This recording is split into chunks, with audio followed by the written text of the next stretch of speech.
Hello everybody, I'm Aaron Norris. It's June 29th and this is the Norris Group's Real Estate Headline Roundup in 2.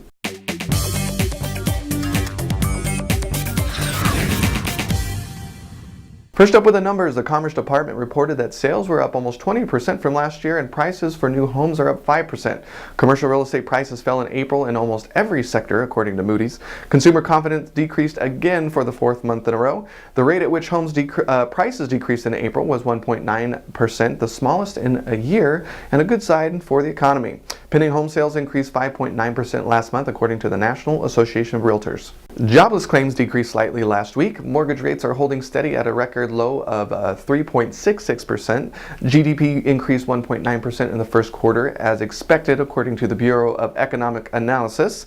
And the Financial Crimes Enforcement Network says loan fraud suspicious activity reports are down 31% from last year. A new rule by the Office of the Comptroller of the Currency goes into effect January of next year. In it, banks can no longer rely solely on credit rating agencies as a way to determine whether or not their security holds an investment grade status. Banks can use their own due diligence and third parties to ensure that, that a huge pile of subprime loans don't have AAA rating. Small community banks think larger institutions will have an unfair advantage, and big banks think that foreign banks will have an unfair advantage because they don't have to follow the same rules. I'm sure we'll hear more about this later. The largest lobbying group on Wall Street is protesting the recent announcement by San Bernardino County that plans to use eminent domain to seize loans for underwater but current homeowners. The Bloomberg article says 50% of San Bernardino has upside down inventory, but I think they made a mistake to say 50% of the city and not the county. I'd have to check the number. But although the intention is to serve the public for this plan, Wall Street thinks this will lead to constitutional violations of a government entity overstepping its boundaries.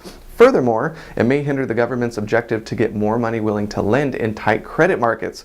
Moving forward, this would make securitization of loans look far less appealing.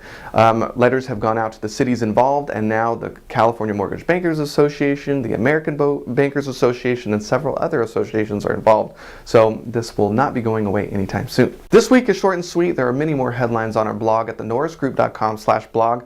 Up on the radio show this week, speaking of the eminent domain issue, we've got Mark Dowling, Steve Manos, and Paul Herrera with the Inland Valley Association of Realtors talking about legislation.